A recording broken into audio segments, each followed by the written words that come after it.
Today we'll explore different aspects of CSR and how it impacts our lives. Let's take a look at some remarkable CSR projects in India. So please, Dr. T.K. Ramesh ji, why don't you actually help us with your brief introduction? Oh yeah, thank you. Thanks for that. I completed my doctoral work from IIT Bombay in 87, 1987, and from 87 to 92 I worked in various institutions and universities, both India and abroad. Okay. And from 92 onwards I lived with TCS for 30 years. TCS has been integral part of my life. I worked in various roles in various countries. So I retired last year, superannuated last year, and I took some time to understand what I should be doing post-retirement. But one thing I was very clear was that I will not be working for money. I should be giving back to the society. So thanks to my sister, and then I got to know through her about Venuji and his organization. I established the contacts, and then since January I started participating. Now let's go back and hear about Ekalavya Foundation, because it has been very closely working with tribals is what we know, but more information about it will actually help us understand about what exactly Ekalavya has been doing. The founder of Ekalapi Foundation, Mr. Venugopal Reddy, after his pracharak work from Rashtriya Sevak Sangh, if you like to mention, I can mention Please, that. go ahead. Okay. Feel free to mention. If not, I can name it also. No, you can feel free to mention that. So, with the permission of the Sangh, then he started his own NGO Okay. those days, and he had a passion to serve the tribal community, especially in the remotest part of the country. So, initially to start with his activities in Adilabad region, he's taken up various projects through NABARD with the help of NABARD, Okay. and he's developed with his team members various contact in the rural folks and for the community development as a whole, and he has come out with different kinds of sustainable interventions. Okay. And slowly it evolved, that's the reason now today we can see so many verticals out here, from basic agriculture to domain to education domain. And basic things is first awareness building, and with the community development they have a lot of farmers club, women club, and all. Through that they generate so that it becomes sustainable, and people in the local remotest areas can take up those responsibilities and directly go ahead, without the help of any kind of NGOs. That's how we develop.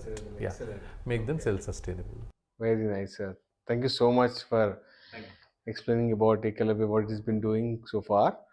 So now let us hear from Dr. T.K. Ramesh ji about what are the recent initiatives that you've been working on and what is the impact that you've created. So Venuji has conceptualized this service in an integrated fashion. When to look at this, when we have to develop a village as a whole, so it's not just one intervention. So he looked at almost like half a dozen interventions. One is the major aspect of it is in terms of how do we manage the natural resources that they have, the limited resources that they have, then that has to be optimized. Number one. Second part of it is in terms of looking at the financial viability. How do we improve their financial income generation? okay. Third aspect of it is in terms of education. Fourth is in terms of looking at their health and other aspects of it. So through these combinations, we have been able to work with almost about 500 villages across the states, both Andhra and Telangana, in these initiatives. Primarily, I would say natural resource management has been the core and the major focus area for Ekalavya Foundation. Excellent. Great to hear that from you, sir. So going back to Mihir ji, what is that you look, because nowadays CSS has caught up greatly, all the corporations, individuals are talking about it. What do you see is the way that individuals like me or from corporations can come join hands with you, the Ekalavya Foundation, and contribute towards this great impactful journey? From the CSR side, CSS side. So as an individual, if I want to contribute, or if as a corporation I want to contribute, what is that the way I can join hands with you with Ekalavya? we generally follow a very simple approach. So suppose we take up a remote area and find out their basic needs and what are the possibilities and we take up a kind of project, and we make a kind of concept note kind of things. What are the things feasible? What are the components available? How well it can be developed and improved? And we make a kind of picture about it, and we present it before the CSR initiatives. A lot of companies are interested for, especially in the proximity of those companies, because they generally want to work in the 50 to 100 kilometers within the range and all, and we offer them in various areas. And also in that, suppose they select 1 or 2 areas and all, they can come forward and contribute, their sponsorship and all. And then we develop the detailed project report, wherein all the components are taken into account, and it has been highlighted. With the approval of that, once it gets through, then we get along with the companies or the donors who offer us the CSR opportunity. That's very nicely put up, sir. So I see it as 2 ways. One, either I can come as a volunteer and contribute, join the journey, what you've been doing, or as a corporation, I can come and give some sponsorship to it. If I don't have a bandwidth to do so, to work with you, I can as well contribute towards some project. This is what I understand. Yeah. Just to add to Meher's thing, certainly financial aspect plays an important role. That comes from the CSR. The mind share is an important concept. That comes from the individual. Right. So we need a lot of individual who, especially people who have specialized in these domains. So we want them to join those initiatives and help us merge, converge the finance into making the effective use of the financial sponsorship that we have got. Okay. How do you see Ekalavya Foundation in next 5 years from now on? What is that you see Ekalavya Foundation working on, creating an impact on, and what is your target, approximate some tentative numbers that you have in mind? Unfortunately, Uday, we don't have that 5 years later vision. But however, one of the areas that I want to definitely make an impact is, if you look at this, the district that primarily we work in, Hyderabad, Asifabad, and I'm sure being from an IT background, you would know that the digital awareness, not the UPI payment, in terms of the programming concepts and the skills that come from these 2 districts is minimal. Okay. So that's the area that we wanted to penetrate into and increase the digital awareness in these districts, and we should be able to tap big number of resources from these 2 districts in the next 5 years. So we should be getting like top companies like Google and all should be going to Hyderabad and Asifabad for recruitment. Excellent. So I think, guys, we have heard about what Ekalavya Foundation has been working on and what ways we can join Ekalavya Foundation for all the novel and noble works that they're taking up. So it's time, I think, let's connect with them and also try contributing to this through tribal workforce or any other individuals who are stationed in the 2 states of Telangana, also 2 Telugu states. Thank you so much for joining in. To stay informed about the startup ecosystem, subscribe to My Startup TV.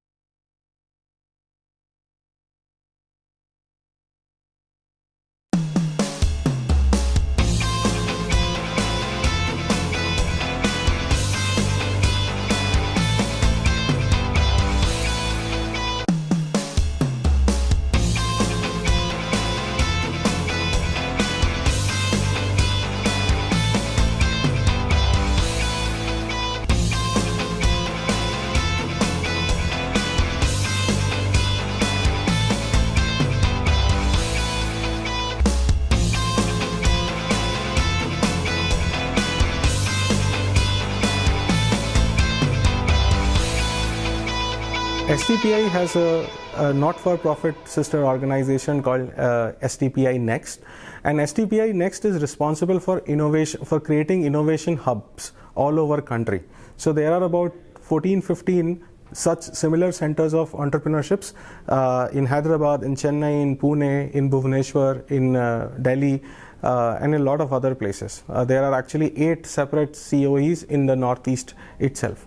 Each center of entrepreneurship has a specific focus area on industries that it wants to grow. So for example, ours is one that grows AVGC, AIN, computer vision. There is one in Vizag that is promoting Industry 4.0. The ones in Pune is promoting mobility. The ones in Chennai are promoting fintech.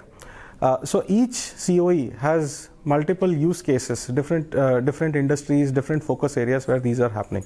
To our understanding, Image is the only COE within the STPI Next circle of COEs where computer vision is being encouraged. There are a couple of things to note about this. One is one of the reasons why it was decided that Image COE will support computer vision companies is because we have a very close academic tie-up with the International Institute of Information Technology, IIIT Hyderabad. And IIIT Hyderabad is actually one academic institute that is considered to be the best in computer vision research anywhere in India. Now, because of their support, we were actually able to get in a few computer vision companies, and IIIT Hyderabad has been very kind enough to provide consistent mentorship, including technical and R&D mentorship to many of our startups. They have held a very important role in recognizing computer vision as an emerging technology and helping us to promote that. The second thing in mind that we should keep is that computer vision is not, it's a very highly technical subject. It requires a lot of technical resources in terms of implementation. It requires a lot of technical expertise in terms of usage. Therefore, our inflow of computer vision startups generally is not very high. We generally get around 3 to 4 startups every cohort. So far we have helped approximately around 10 startups in the computer vision domain also. AI stands for obviously artificial intelligence. It is the most upcoming sector in emerging technology, not just in Hyderabad and Telangana, but essentially in entire India. What AI does is makes models that bring in a degree of efficiency and intelligence into machine. So instead of the age-old, the 90s and the 2000s were the age of automation, where the same process can be taught to a computer to do it repeatedly again and again and again. However, AI can bring in a level of efficiency where a computer can, to a certain degree, whether it's a computer or whether it is a mobile device, to a certain degree, it can learn by seeing the patterns of what previous work it is doing and enhances optimization. So we have a couple of companies that are doing a great work in artificial intelligence. We have companies that are working for AI safety. We have companies that are using AI in very innovative ways in electric mobility, in sports tech, etc. So we are very bullish about the potential of AI. If you would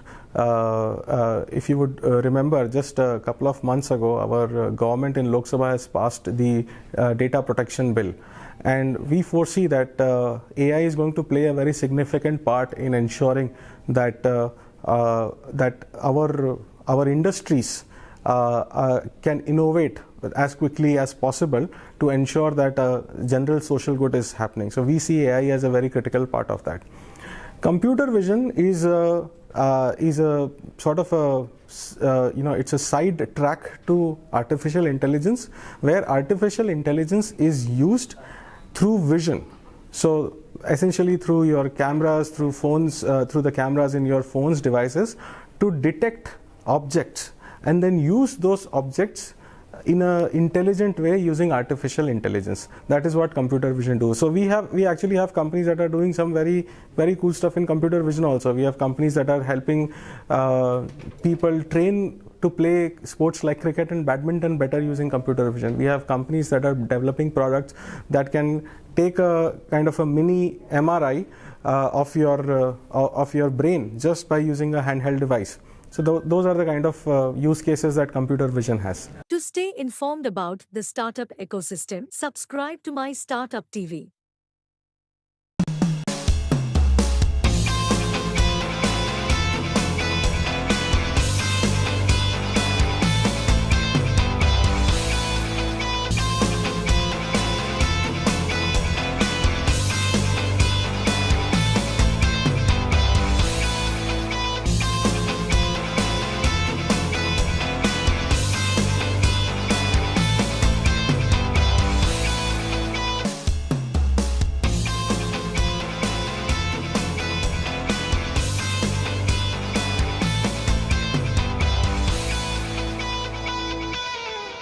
at the Image SUI demo day. At Yara, we are AI building AI tools. It's more like Alexa, but for business and with a real face. So we are building an engaging user platform where you can create a team or collaboration between your team member. Becomes very easy through the AI capabilities. So we have a speech to text board where you can, your wish is my command. It's kind of Aladdin ka chirag, when you say something and it executes it. So it's amazing. And, with Yara, I mean, we have the vision that, there will be virtual employees in future, right? So we are in our roadmap, right now we have virtual project manager. In future, we will have the virtual teacher, which will take care of teaching job in the tribal areas where, a lot of teachers don't want to go.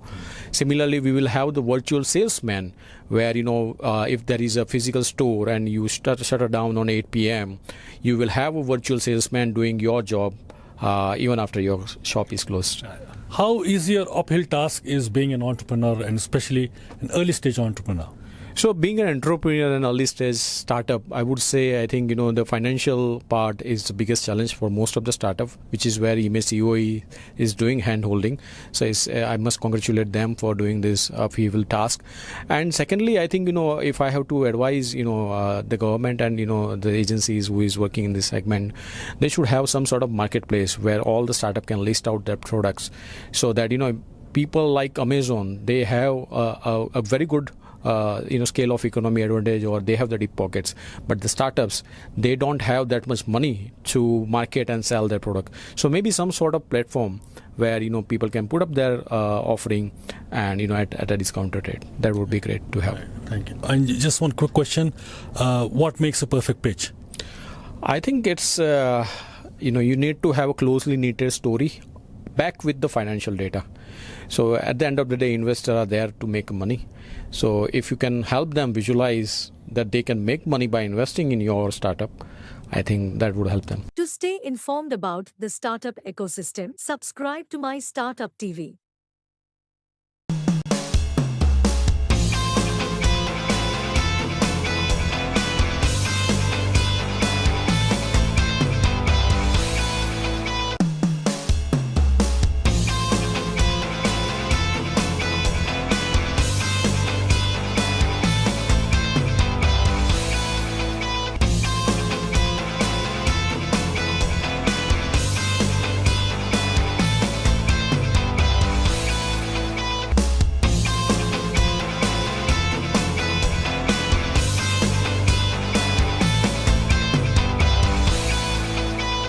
How was the demo day pitch today?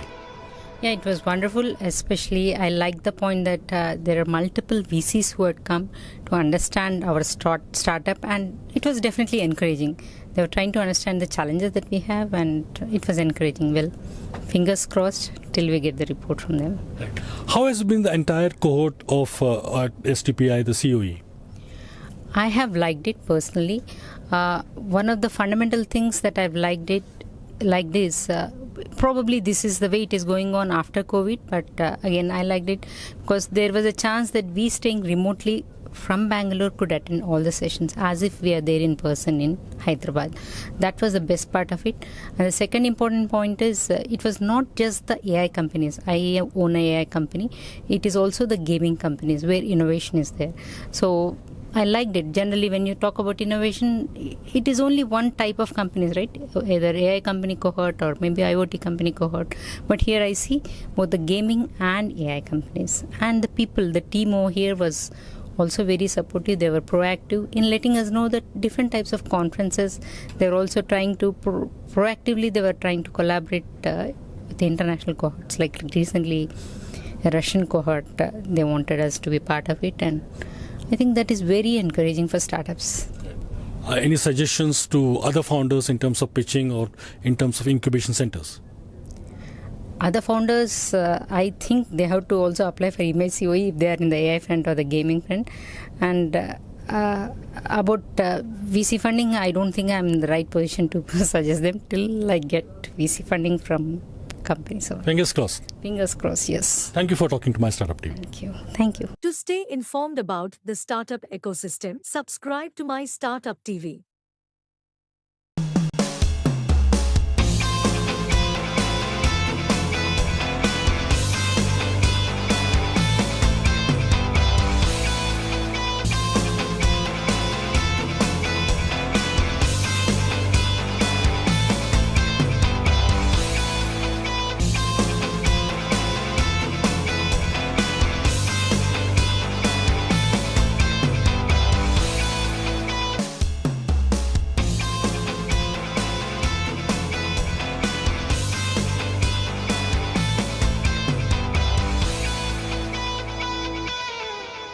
how did your demo get today? I think our demo day was good. So we had direct interactions with the investors. So what we are building is basically we are building an esports platform, and that helps other players to find other teams, players, tournaments, and also for the tournament organizers to organize tournaments in an automated system. How did the pitch go, and what makes for a perfect pitch? I think in terms of perfect pitch, it needs to be authenticity. That is what I mostly feel, because you can't just craft a story artificially. So it's more about also your journey, how you have thought this through, why you wanted to do this, and if you can tell the story in a very authentic way, in which that also connects with a lot of, that will help, and has a mass audience problem. So I think that will automatically get your investors attention. Stay with me. Dhaval, please come forward. I would also, Dhaval, in terms of incubation centers, which city or which incubation center, what kind of incubation centers do startup founders really look forward to? I think Hyderabad. I think Hyderabad has a very good start. I mean, as STPI, COE, then we have T Hub in Hyderabad. I think second would be the Bangalore, where they have a very good tech startup scene, and obviously there are a lot of active investors. So after Hyderabad, I would say Bangalore, and probably then we will have upcoming smaller cities like Ahmedabad. They also have a good startup scene over there, and there are a lot of financial MNCs coming up. So it's a very good place to be in as well. Thank you so much for talking to My Startup TV. What's your take on on this particular question in terms of which cities make the best startup, and what kind of ecosystem are you looking at for startups? So I think you can't say as best. You can say Bangalore has the head start, because you can say the Silicon Valley of India. So, but I think Delhi has good opportunities, Mumbai has good opportunities. Now Pune, Hyderabad, a lot of cities are coming up. And a lot of government initiatives have been, before. So now there are a lot of incubations that are coming up that are actually good and help startups to solve the early stage problems which usually startups face and that kill those startups. So incubation centers have a big responsibility also in that front to get the right tools for entrepreneurs to get a success. And a quick word on the uphill battle that's entrepreneurship and foundership kind of thing. Yeah, so it'll be always up and down, so it's not always the same. You always have they say you always have a plan till you get punched on your face. So that's the same quote I'm going to use here, because the startup also ecosystem is like that. You have a plan, I'm going to go out in the market and we're going to launch and we're going to do this, and crazy people will come. But once you launch, before even launch, once you start developing, you're going to face a lot of problems. Some things don't work, some policies have changed. For every startup, it's very different. But it's not always a straight road. Most of the times you'll have to, carve through a mountain or dig a tunnel, different ways to get through the end road. To stay informed about the startup ecosystem, subscribe to My Startup TV.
To stay informed about the startup ecosystem, subscribe to My Startup TV.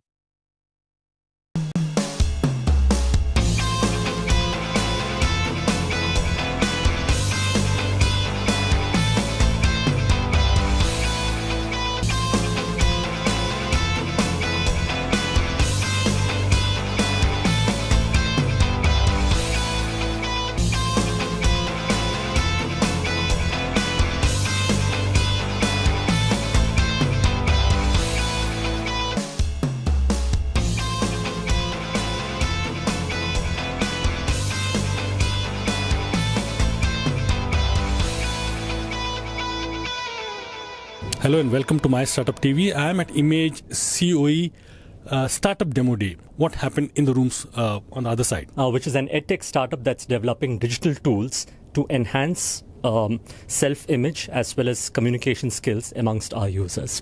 So Image COE has played a real pivotal role in our startup's journey. We were lucky to be a part of the third cohort, and during this engagement with them, we have evolved as an organization.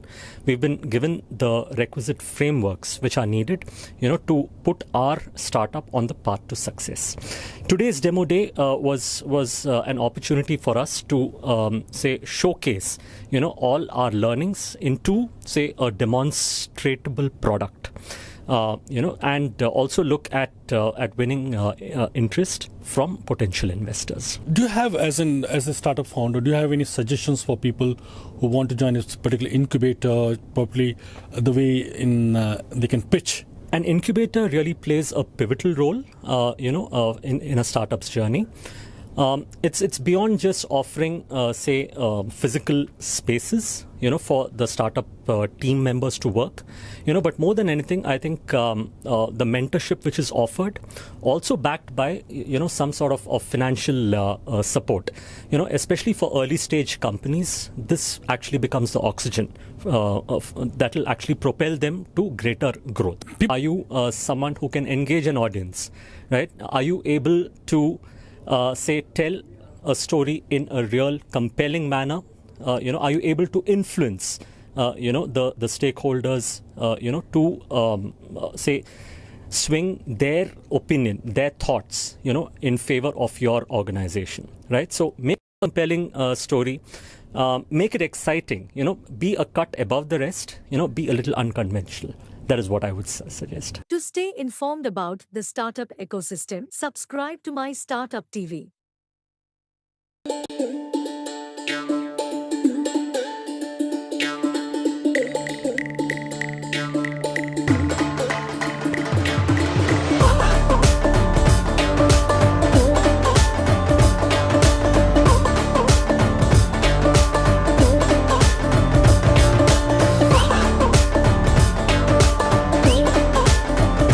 Hi, this is Karan here, co-founder of Draper Startup House India.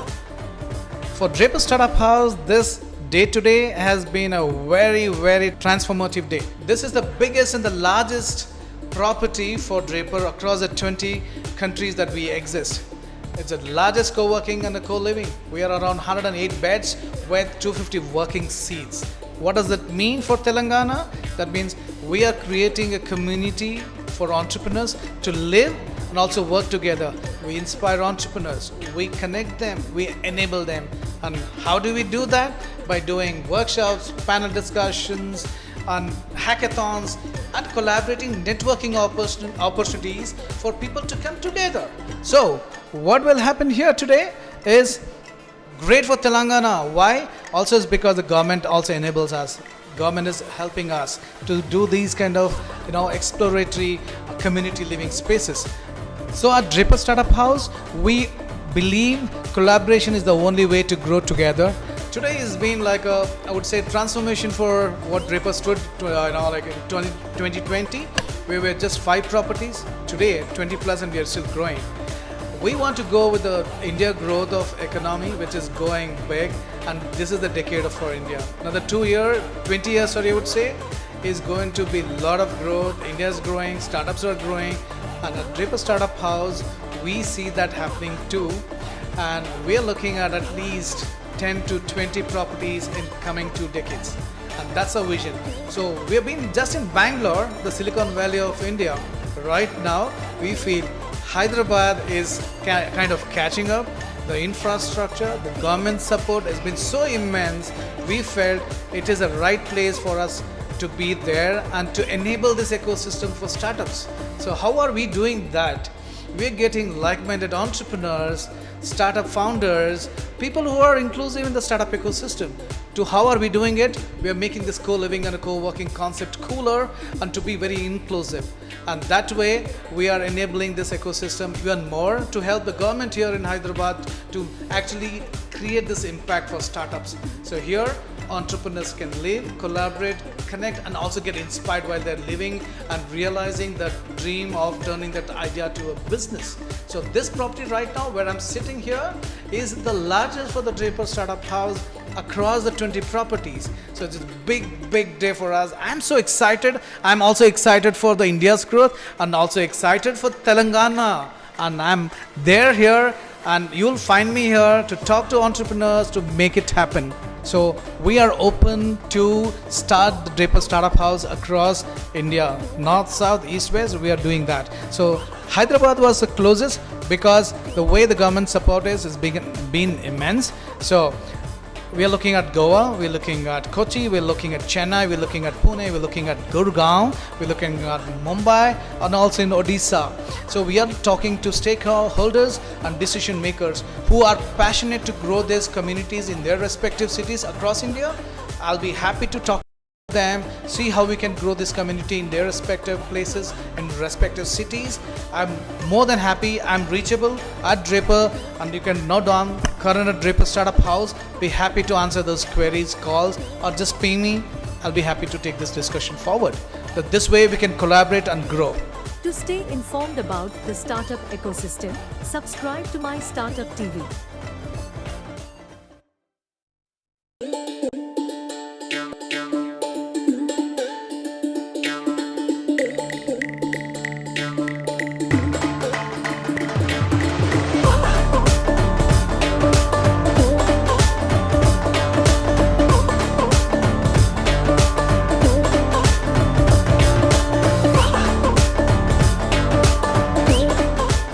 Hello, my name is Vikram Bharati. I'm the founder and CEO of Draper Startup House, which is a global organization. We're based in more than 20 countries.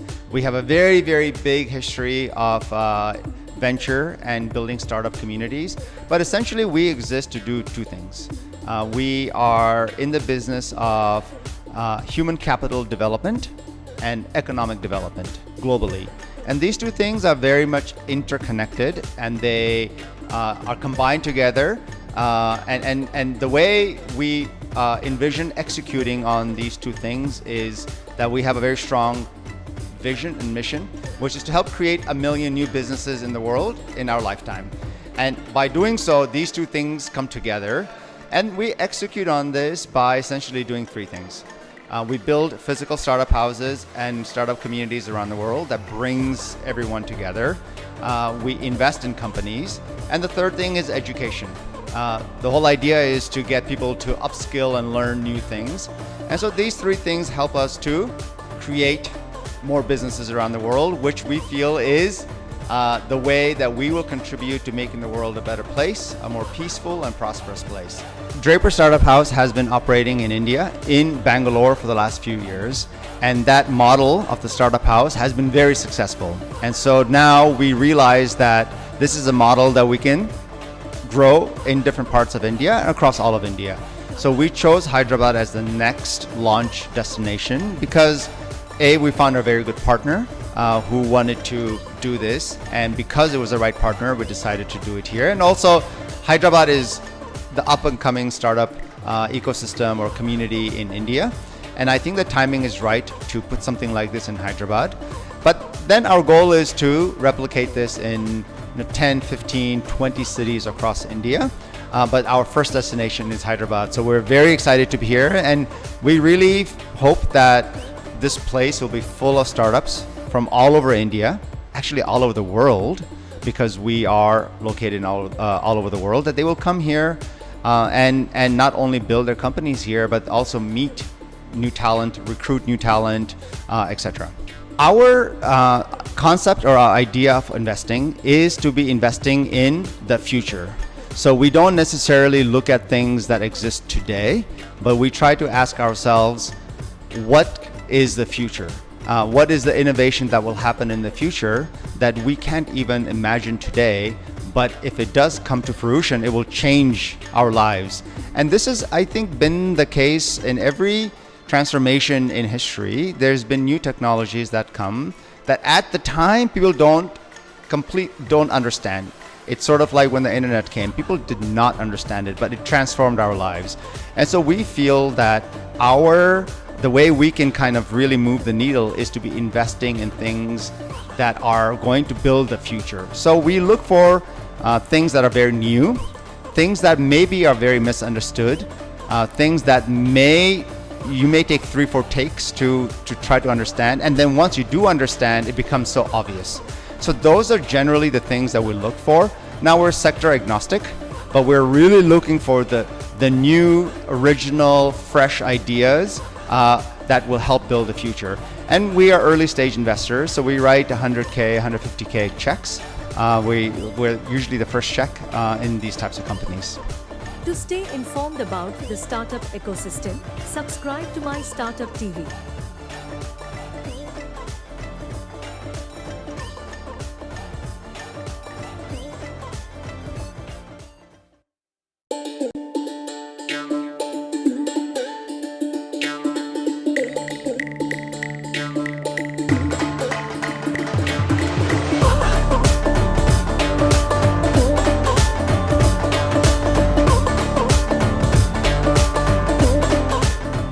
Hi, I'm Vinuta, Chief Community Officer at Draper Startup House, Hyderabad. So today is the launch of the largest, not only Draper's largest, but the largest co-working, co-living community space in India and worldwide. We are celebrating launching a 108 capacity co-living facility and 150 capacity co-working facility. More than this, I think the community space that we have built and the community initiatives that we want to take is what is really exciting for us. So with the launch of Draper Startup House in Hyderabad, we are looking forward to bring engaging community to the already vibrant startup ecosystem in Hyderabad. We were very happy to have the who is who of the startup ecosystem, investors, mentors, startups, service providers, everybody as part of the event. We've been graced by 7 of the most distinguished personalities in the startup world to be there as our chief guests, who have inaugurated every part of our property, and they've really had a good time having a long stroll through the property. They were very impressed with what they have seen. The Hyderabad startup ecosystem has been home for me personally for over a decade now, and we have done a lot of things right. We have amazing government support. We have, I think, the most bonded startup ecosystem in the country. We have about 75 plus incubators, accelerators, who meet up on a regular monthly basis. And through Draper Startup House community, we want this place to be a space that everybody calls home. Like literally, we want it to be the house for the startup community. You drop in here for your social interactions. You want to just catch up with a couple of entrepreneur friends. You want to meet up with a mentor. You want to, engage in a creative activity which would probably help you in your startup journey. All that is going to happen here at this Draper Startup House. To stay informed about the startup ecosystem, subscribe to My Startup TV.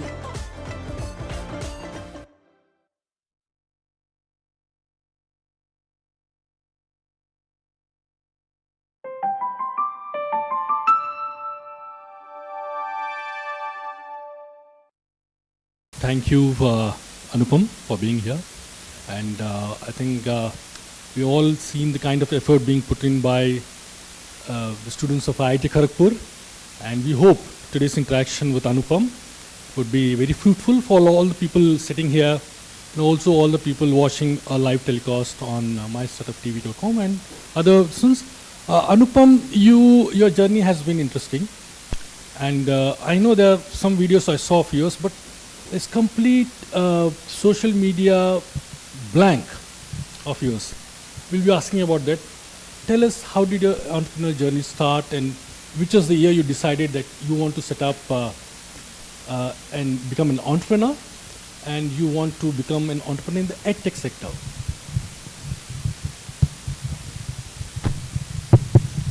Yeah, I'll try to keep it brief, right?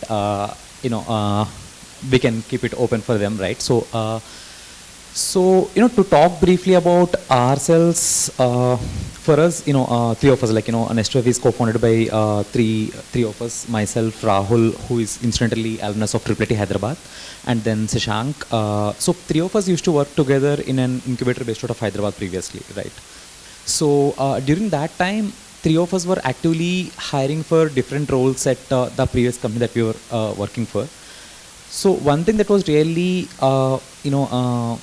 surprising, shocking, and whatnot was we felt and found the students are really capable and have the potential. But the question, are they carrying enough skills to come and contribute to the workspace immediately after graduation, was a question to us. So that felt us really surprised, because back then the teams with which we were working were instantly to be from tier 1 institutes, call them IITs and IITs, IIITs, BITS, etc. Right? So I won't say at IIT Kharagpur the education was really fabulous, or I learnt everything from my professors or so, but the ecosystem had played a key role, right? I mean, because we have so clubs like this entrepreneurship cell, or beautiful clubs, etc., where we learn from the ecosystem. And you're also the general secretary of so I mean, you have beautiful ecosystem over there which helps you to come out with flying colors, right? So, but then if you look at tier 2, tier 3, tier 4 colleges, is it the ecosystem same, or are they coming up with enough skills which can help them get a job right after their graduation, was a question. So that made us really think that this is something that is really big. The students by the age of 21, students are roughly, at least these days, spending at least 20 to 30 lakhs by then, right? I mean, by the time if they're graduating, if they're not having enough skills which can help them to get a job at least, then it's a serious question on what we are as an ecosystem providing them, right? So that's the starting point of our entrepreneurial journey. So three of us, Rahul, I and Sashank, were equally excited when we started this, and it's been 3 years, fabulous journey ever since then. Yeah, your platform, you have after recent funding round 8 months back, you call yourself, or you aim to achieve to become India's largest employability platform. So tell us about this kind of ambition, and what makes you confident that in the next 1 year, is it the target? Your company is going to reach the target, or probably become this largest employability platform of the country. So probably thanks Rahul, in his prior interaction, he took a broad demography of the audience here, right? So this 500 million, 600 million students? Yeah, I mean, it is. So more than before I talk about that, so I'm assuming everyone in this room is, engineer, or at least completed their, or pursuing their undergraduation, is my assumption, right? Yeah, I mean, that must be the case, right? So if you look at our whole, education journey as such, right? So what are we really putting our all efforts for, right? So at the end, yeah, I mean, handful of us must be really interested in the research that we'll be carrying out after, studies, or some of us might be really interested in entrepreneurship, like Rahul. Since his childhood, he was really interested in business. But significant portion of our Indian student segment are really, we are doing what we are doing for the sake of job, right? I mean, to get a good job at the end of the day. So now, I mean, if you take the whole education sector as such, at the age of 21 or 22, would I really remember what my marks were in mathematics in the 7th grade in my 3rd unit test? Or would I really, care about, do I have enough skills that are required for me to get a good job, right? So, I mean, by employability, we mean we plan to stick to get outcomes for what we are doing, right? I mean, by outcomes, we mean the job is the outcome. So we are working on a thin line of fire where we are making students say that, you do this is what companies are looking for right now. So we are actively in touch with 3,000 companies or 4,000 companies or so. This is what they're looking for right now. This is the gap that is present in academia industry, a gap. So this is what let's plug in, and this is what you need to study, so that clear this and you will be in a position where you will get a job at least, right? So by employability university, we mean that. So now what makes us confident is, this is an interesting bit which I want to clear the air for a lot of the people. So right now our biggest problem in our journey is not to make students get the job. I mean, I'll factually speak this. Right now the number of opportunities that companies are looking to offer to the students are far higher than the number of students who are studying on our platform. That's the irony right now today, right? I mean, there must be assumptions that, 9 months back from here, we all heard the stories of mass layoffs in Google, Accenture, Amazon, Microsoft, everything, everywhere page number 1 is filled with such kind of stories. But the brutal, reality is, I can't take absolute numbers, but I'll take in percentages. If you are getting 100 offers from companies saying that, I want to hire for 100 roles, we were able to provide only 20 students as on today. So that's what our confidence is, that we can become largest employability university, because companies are in dire need of the talent that they want to hire for and they want to solve the problems for, and they're ready to shell out huge, go above and beyond as well. I'll just give an example. So I'm assuming everyone in this room knows about BharatPe, right? I mean BharatPe. So exactly 15 months back, there was an incident where BharatPe was offering, every software developers whom they hire a BMW bike, World Cup tickets to Dubai. Back then 2021 World Cup was happening in Dubai. So tickets to and fro tickets to Dubai, and an iPad. So why are they offering? Because there is such shortage of talent. In order to attract talent, really talented, skillful people, they had to go above and beyond to do that. So these are kind of cases which makes us feel that there is, even today, this happened to me last month, right? So one of my alums of IT company was like, decade senior to me, came to me saying that he has company in Dubai, IT-based company. So he wants to hire 24 developers. So he came to me and said that, I want to hire. But I told him, sorry, right now we have to keep on waitlist, because the opportunities are so many high that I can't provide enough number of students who are graduating out to you. Then he requested me, why don't you put me on waitlist number 1, because we share the same, alma mater. So that was the kind of situation we are in right now as a society. That's what makes us believe that, we can... That's nepotism. Yeah, continue.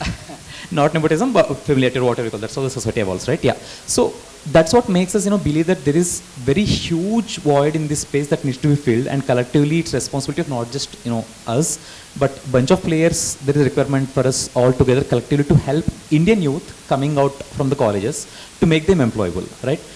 I mean, second order effect, what we see is if we don't make them really, skillful to become employable, right? So all the chaos in society starts from there, because age of 20 to 23 is where you have like that, energetic blood.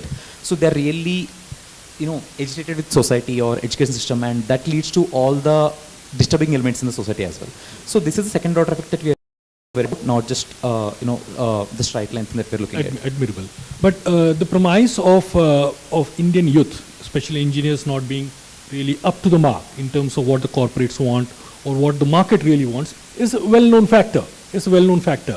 Where does Next Wave, your company, without a E, where does Next Wave make that kind of shift from the kind of trainings we have across the world? We have Amir Pet here, right next door. So is Next Wave trying to create a kind of a larger scope Amir Pet in Nanakramgoda? Is that what you're attempting? How? Okay, how many in this room have tried to appear for JEE or IIT or any other competitive exam? At least tried thinking of attempting. Okay, I can see half a dozen hands, right? So I come from that background. I come from that factory where we were put as students, came out as those kind of with IIT ranks, right? So I'll ask in this way, right? I mean, if we are in such kind of IIT preparatory course, and say for example this year MHRD announces that IIT syllabus is changing. So would the Chaitanya, Narayana, Akash, Fiji, Bansal, etc. Whatnot of the world, would they change their syllabus or not immediately the next day, right? So that's a no-brainer. They would change, yes. So now when was the last time the curriculum was changed in tier 3, tier 4 colleges? Because even administrators want to do that, right? I mean, no college wants to say that I don't want to give placement, but they have their own practical constraints. So we have beautiful colleges, Andhra, Telangana together are owning like around 800 colleges, right? So whenever we talk to administration in the college as well, they are like equally excited to bring some change in the society. But when was the last time curriculum was changed, right? So probably decade or decade and a half back. So okay, decade back, do we have all this digital first transaction? No. So do we have all this digital first, whatever we're doing now? No. So industry is evolving at rapid pace. So now whatever the student has to learn, is that aligned with what industry is really required, right? I mean, so that's what now we call it as, the focus is always on reverse engineered curriculum. When we mean reverse engineered curriculum, look at what companies really want. So, I mean, last 8 months, there has been huge buzz on what? GPT, right? I mean, everyone, no matter whether they are tech savvy or not. GPT, AI, automation. GPT, AI, etc. So, we are really worried whether the skills that we are teaching to the students will be really, valid or not. Then we hit on the ground. Personally, three of us, like all 3 co-founders of us, like went, hit on ground and spoken to MNC CEOs and the talent acquisition heads, engineering managers, etc. What their hiring requirement is going to change. There were certain notes and inputs that we got, and we were able to change it within the short span of time. So was this interaction with the recruiters in constant level interaction? Does it continue? so that you keep on getting So it's not feedback? an event based, Yeah. it's a continuous. So we have a, it's like it's not like once in 6 months or once in 3 months, it's on daily basis. So you have companies coming in to hire your students, you understand what the requirement is, what they're trying to or expecting from the students, is a curriculum aligned for that or not, and keep on iteratively changing it. So it's not event based like we do it once in a year, once in 6 months. It's continuously iteratively feedback mechanism that is kicking in.